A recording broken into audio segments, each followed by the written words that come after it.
This is the Big O Show. This is the Big O Show. Let's bring Matt Verderame on. Let's do it. Matt, good afternoon, my friend. How are you doing, sir? Doing good, Big O. How are you? Good, man. Can't complain. Loving life, and obviously this comeback by the Dolphins after 1-7, they are somehow alive now at 8-7, dude. Where are you? Because there's a lot of people downplaying the streak because it's lesser teams and all that kind of stuff. But last time I checked, the Dolphins weren't Kansas City, so I don't know what standard we're holding them to. But I'm just wondering how do you view a 7-game winning streak in the NFL? I view it as really hard to do. I don't care who you're playing. Look, are the Dolphins playing some of the weaker teams in the league? Yeah, they are, but they're beating them. The Dolphins were one of the weakest teams in the league at 1-7, so they've turned it around. I will say this: I think their defense is absolutely legit. I thought it was coming into the year. Didn't play well early. Their defense is knocking the hell out of people, whether or not it's a bad team, a good team, whatever. That their defense with Flores leading the way and then those corners, they can play. Now, I think offensively, are they a little limited in some ways? Yeah, they are. They are. But Waddle gives them some explosiveness. You always can get a chunk play with him. They can get the ball in his hands in a variety of ways. So I do think the Dolphins, look, they got to scheme around the offensive line somewhat. All that's true. But they can win games. They're 8-7. They're sitting in a playoff spot right now. And if they win out, they're in. So give them all the credit in the world. They make the playoffs. It's one of the great turnarounds in NFL history. Yeah, no, I'm with you there. There's no doubt it's one of the great turnarounds from, back to the Houston Oilers days. Right. We got to go back to something like that with Warren Moon and the boys when they made their, I think they were 1-5, I believe, and then went on to win 10 straight games or something like that and get into the playoffs. And so watching everything that's going on, so is it about this defense for you? Because this looks like a top 5 defense in the NFL. And when I saw you give them a 14 ranking, I was like, man, that's really, that's a really nice ranking. And it's got to be powered by that defense. It is. It is. And look, I think right now the Dolphins, and by the way, if they win this weekend, they're going to move up quite a bit. But they're really good on all levels defensively. Up front, they don't have a Bosa brother up front. They don't have a Chase Young when he's healthy, but they've got a lot of guys who can get there. Jalen Phillips is a good player. Emmanuel Ogbah has been one of the better pickups over the last couple of years. Guy they're not paying a lot of money to, comes over from Kansas City, has been really good for him. And they've just got other guys. Wilkins is a really, really good player inside. They threaten you from a multitude of areas. Brandon Jones, a safety, he's got 5 sacks. So this is a team that they get it done in a lot of different ways, and their corner tandem's as good as any in football, right? Howard is tremendous, and Jones is really good. So you have this group that is really talented, and it's coached by a guy who knows how to coach defense. So you combine the two things, they're dangerous. I think the Titans are a better team. That being said, I also think the Dolphins could go in there and force 2 or 3 turnovers and win the game. They're talented enough on that side of the ball to do it. And Tua, while limited, if he doesn't turn the ball over, they can win. So I think that's where you are at the Dolphins. Now, let me ask you, because I've had this conversation with a couple people. You don't look at Tua as limited because he's limited as a player. You look at it because the offensive line sucks and they can't run the ball and they don't give him time. Is it that why? Because in Alabama, because I kind of freak out with people, the deep ball. Well, dude, he threw it in Alabama, but he had a line and a running game there. So how are you looking at it, Matt? Because, I was having this conversation with somebody that Mac Jones plays in a box because Belichick puts him in a box. Right. But Tua plays in a box because he has no effing choice because he'll get killed behind that line. So I'm wondering, do you see it the same way or do you see it differently? I think I think it's hard to say whether Tua is limited or not at this level because I agree with you. The time he's been there, they haven't had the ability to give him 4 seconds to throw the ball down the field. His accuracy is not in question. And I got to tell you, I thought the best play of Monday Night Football was that deep ball he threw down the sideline when they were Collins. backed up. I mean, that ball was nails. That was right on him. And if it wasn't right on him, it's not caught. That was good coverage. Lays it right in there over the top to Hollins. Beautiful throw. I think the talent's there. Like, I remember watching him last year against Kansas City when they were trailing big, and he was throwing it all over the play, all over the yard, got him back in the game. I think it's impossible for me to say, I think he can definitely do it all the time, and because he hasn't had the ability to show it yet. Right. But I also think if you want to sit there and say, well, he just can't do it. Look, so much of being a young quarterback in the NFL is built off circumstances. I think Trevor Lawrence could be great, but he's in Jacksonville, and he has no support, and they suck. Right? I mean, that guy has no chance.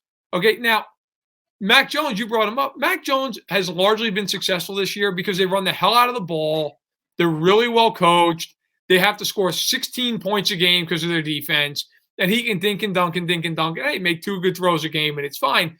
And you saw what happened when Mac Jones had to go out and win a game on Sunday.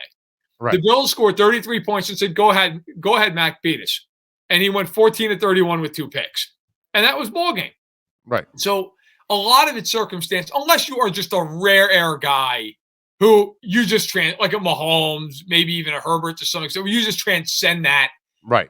But look at Burrow. Burrow was really inconsistent his rookie year before he got hurt. Well, now the Bengals are better around them, and the guy's playing like an MVP candidate. So a lot of it's circumstance. Right, exactly. It's Steve Young in Tampa, and then Steve Young in San Francisco. It's I always use that example because it's perfect. You know what I mean? If you watched him in the USFL, he was kicking ass. Then he goes to Tampa, where they had his original rights, and he was terrible. Yep. And then Bill Walsh goes, no, that guy's not bad. Let me have him over here, and the rest is history. You know what I'm saying? It's just, I think sometimes, people look at a guy and he gets drafted somewhere, and either he's incredibly surrounded, and it's like, oh, wow, he's really, really good. And then as the years go on, it's like, well, he's okay, but Or it's the situation of like guys we're talking about where like Justin Fields is another one. I think Justin Fields is really talented. Now, does it work out? Who knows? But it's not going to work out with that bum fest in Chicago. It's just not. They stink. They can't block anybody. The coach doesn't know what he's doing. Like I grew up as a Chiefs fan my whole life. My father's a Chiefs fan, and I watched as a kid. They had quarterback after quarterback after quarterback, just could never play. Then they got Mahomes, and it was like, oh my god, like with him with these Hall of Fame weapons, they're gonna win a lot of football games. Now, would he have been good if he had gone to Jacksonville? I mean, he's so great. Yeah, he probably still would have been. But would he be this? Probably not. No. Of course not. He doesn't have Andy Reid. Probably not. Like they're probably winning like 8 games. Right. And he's thrown for 1,000,000 yards, and people are like, oh, he's a fantasy football quarterback. But, he's got Tyreek Hill and Andy Reid and Travis Kelce and a great offensive line. And guess what? He throws for 5,000 yards, and they win Super Bowls. Like, so much of this. I'd like to see Tua behind a really good offensive line with like you said, a running game. Gesicki's an excellent tight end, but I'd like to see him add to this offense. And then let's see. Maybe this is what he is. Maybe there's a lot more that he just has not had the chance to unlock yet. Matt, I think Tua looks around and goes, man, I had a better coaching staff in Alabama. You know what I mean? It's like the offensive coaching staff in Miami is terrible. Terrible, dude. And look, a great example of what you're talking about is young Ben Roethlisberger, the first go around in the Super Bowl. It was like, kid, just don't screw it up. Right. We got the rest. Defense win. Make 2 or 3 throws for us. Shut the hell up. Relax. We'll do the rest for you. And then it was a different Ben Roethlisberger a couple of years later, obviously, who was the guy carrying and was the main guy and all that kind of stuff. For sure. And that's the difference between youth and inexperience and then and being surrounded by a championship caliber roster that you're able to do it. And then years later, you're primed and ready to go and ready for a championship run because you're now experienced at that point, and you can now be the guy at that moment, which is some of the stuff that you were talking about, that sometimes you step into a situation that it's so good around you that it's really going to, help you excel. Look, I'm not saying Tua is going to become this guy because I don't know that anybody will, but like Tom Brady, the first 3 years that they won the Super Bowl, Tom Brady was a caretaker on that team. Right. He was. Now, he also had some great plays. moments, right? I'm not saying he just was a passenger, but that was a team that had Corey Dillon. They ran the ball. They did not have great receivers. Troy Brown was really the one receiver on that team. Deion Branch kind of asserted himself later on as they won the back-to-back years. But Jermaine Wiggins was the tight end. I mean, David Patton. Like, that was not a group that you're like the years that he had his best receivers, Welker and Moss, they never won a Super Bowl. Right. So, but you look at that team. Well, why did that team win the Super Bowl? Well, because they had William McGinnis and Teddy Bruschi and Ty Law and Lawyer Malloy, right? And Vince Wilfork and Richard Seymour, all these guys. That's why they won the Super Bowl those years. That's why. And Belichick coaching them.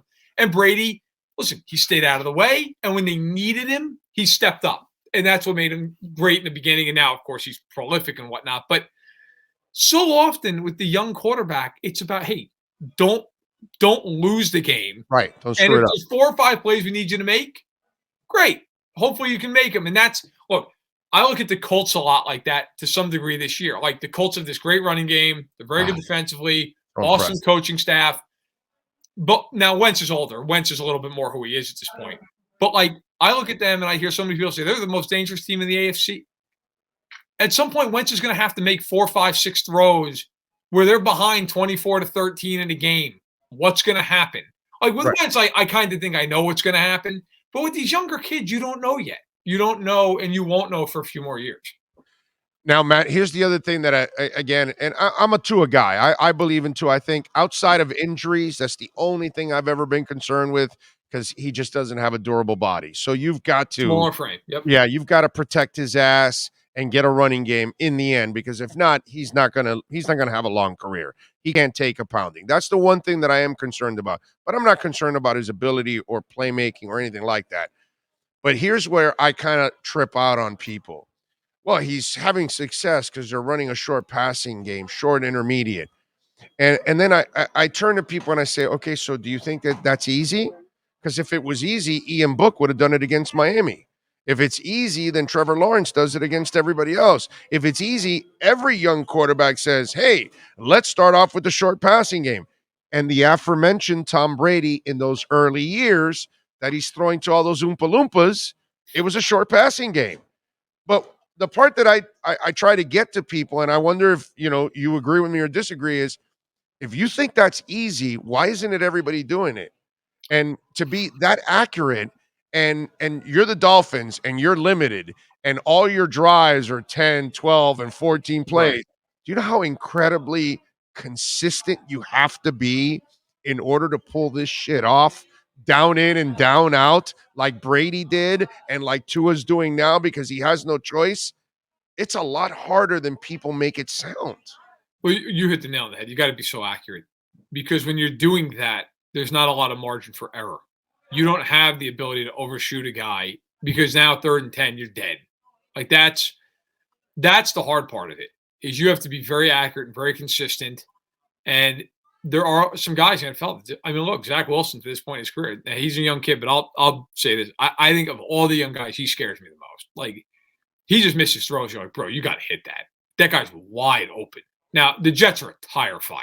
So I also am not willing to throw that kid in the dumpster yet either. Right. But you're right. Like, you have to be very accurate. Now, the hard part with that is eventually, if you play a team that is prolific, you fall into a spot where you got to be more aggressive and take some more chances. And of course. That's where it becomes hard. And that's why, we talked about at the beginning, like, the Dolphins maybe aren't one of these teams you're like, oh, they're going to win the Super Bowl. But if I'm the Dolphins, if I get in the playoffs this year, that's a big win. Like, especially considering the way the year started. But even if it had started normally and you went 10-7 and made the playoffs, like, that's fine. That's not a bad season. And it's progress. It is, of course it is. And then, that's what it is. And then you have to go about drafting well and finding, okay, who are going to be some of these guys who are, like, you can't find Austin Jackson in the draft, right? There's got to be you got to find better guys. You got to find, I think defensively, you're in a pretty good position, right? Like, I don't think there needs to be any huge upgrade there. I mean, I'm not saying you can't make a moderate, but you always can. You always can make moderate upgrades. They have to fix their offensive line. However they have to do it, that's what they have to do. Yeah. That needs to be everything. Now, and I know, at the beginning and middle of the year, everybody was talking about Deshaun Watson, this and that. You could bring in Deshaun Watson, and look, this is no knock on Tua. I mean, Deshaun Watson, from a purely football standpoint, would be an upgrade over 25 guys in the league. Okay. That being said, by the way, somebody mentioned a great stat to me. The Texans have won as many games this year as they did last year with Deshaun Watson. Just saying. That's interesting. Hey. You know, that is interesting. But I'll say this though, like if you don't have a better line in front of Deshaun Watson, he's going to get killed. Right. You don't win the Super Bowl, like it doesn't matter. Look at the Chiefs last year in the Super Bowl. Amen. They had a million injuries up front. That game was a killing. They couldn't block. It didn't matter. Mahomes is back there. Got his ass all over. kicked. Scored 9 points. Yeah. I mean, and I love, after the game, you talk about what drives you nuts. People had me on the radios and they go, well, what was wrong with Mahomes? I'm like, did you see the game? Like, what was wrong with him? He was on his back. Right. Like, he had no chance. And that's where, look, if you can block in the NFL, you can win. And I give the Dolphins a lot of credit for that. To have that offensive line be 8-7 says that you're doing a lot of things right around that offensive line. I'll give you a great stat. You know where Tua is in sacks in the NFL? I don't. Not off the top of my head. 32nd. He's got 15 sacks this year. It's incredible. Jabroni Brisket, who backs him up, has got 19. He's played less games than Tua, and he's got 4 more sacks than him. The guy they're playing this week, Ryan Tannehill, is number 2 in the NFL at 45. Yeah, but he has no pocket presence. But my point is, having said all that, you got the shittiest line in the NFL. You have no running game. Everyone knows the ball is going to Waddle. He still completes it to Waddle, and he's learned to play in chaos that he's only been sacked 15 times. Now, if you had cracked ribs, you'd probably stay away from sacks too as much. Yeah, I get the ball pretty quick. You know what I'm saying? But to his credit, Matt, you've covered the NFL a long time. You and I know a lot about this league. Young players don't adjust like that with intelligence that quickly to learn how to get rid of the ball, to be accurate, all that stuff. That's why I laugh at people that downplay a young quarterback succeeding in chaos. When you're surrounded by all that stuff, you succeed any way you can. Exactly. And when you can do that, can you imagine when you give them a line, when you give them a running game? Oh, my God, you might have Alabama results. You could. I think people have to be patient. It's not – you get ruined by this idea that everybody's got to come out and be Herbert right away and be – well, how many games did they win last year? Right. As great as Herbert was. Exactly. How many games did they win? I love you, bro. I love you, bro. Because that's what I tell everybody, too. He's all-world in talent. Now let's see if he can win, because that's the thing he didn't do at Oregon, actually. He didn't have those big moments, and he didn't go beat any SEC teams and all that kind of stuff. So, yeah, he looks beautiful. He's got great talent. Look, he peed in his pants here against Houston this past week. These are the things you need to see him do. Yeah, he's got talent. Now he's got to show you he can win, too. That's the next thing. Let's be real. In the end, that's what people keep their jobs over, and that's what matters. Like, yes, I think Herbert's awesome. Yeah. He's got a losing record. And now that's not all on him. The Chargers have not, their offensive line has not exactly been a pillar of strength either. Like, but still better than Miami's. The left tackle they drafted is better than the entire line Miami has. Yeah, and that's no doubt, right? But I mean, he's on his second head coach and all that stuff, and look, Herbert's awesome. But again, like in the end, right now, Herbert and the Dolphins and the Chargers, they have the same record right now. And the Chargers, let's just be honest. I mean, the Chargers are more talented, better team, not even close, right? Yeah. So, way better receiving core. Yes, they have Jalen Waddle, but they have Williams, and they have they've got Allen, and they've got Eckler, and Keenan Allen, bro. They swing it out to Eckler, who's maybe the best receiving back in the NFL. Like, look, they're more talented offensively. It's not even close. And again, I think people get way too caught up in the fantasy football aspect of it. Like, give these kids, all of them, a couple years. There's sometimes you watch a guy and you're like, he just can't play. But I don't think any of these kids right now you can look at and just go, look, Burrow had no offensive line last year and got buried over and over and over and over and over. They couldn't win crap. And then they got a little bit better. They're still not great up front, but they've gotten a little bit better. They've gotten some better weapons. And now you look at him, he's throwing for 4,100 yards. He's balling. And he's balling. They got a great shot to win the division. And why? He's the one out of all the young guys. He's the one for me that already has, for me, that label, like, yeah, that's the guy. I'll tell you what, and I'll say it quickly. But when I watched them play the Chargers a couple weeks ago and they lost, that was when I was ultimately sold on him. I mean, I love the talent, no doubt. But Of course. when he hurt his hand in that game, and you could tell, like, sometimes a guy may ham it up for the camera a little bit. Roethlisberger's famous, right? He limps off after every drive. Burrow, like, he really hurt his throwing hand, and he just stayed in there and he took hits and he kept gunning it. And I was like, you know what? If you've ever been around the NFL, you've ever been in the locker room, guys will see that. They will play to the end for that guy every week. That stuff matters. Like Tua playing through these ribs, guys see that because the fans don't see guys in the locker room when he's getting taped up, when he's getting shot up, when he's going through it. They see it. Yes. That matters to those guys. And I think that's something that's underrated. It does. It plays a big part in the locker room, and it plays a big part in how hard guys will play for them. Matt, what are you working on Fansided so folks can check you out, my friend? Oh, God, a lot. Stack in the Box podcast. In fact, in about a half hour, going live on YouTube with that over to Stack in the Box channel. We've got the column. Stack in the Box goes up every Monday.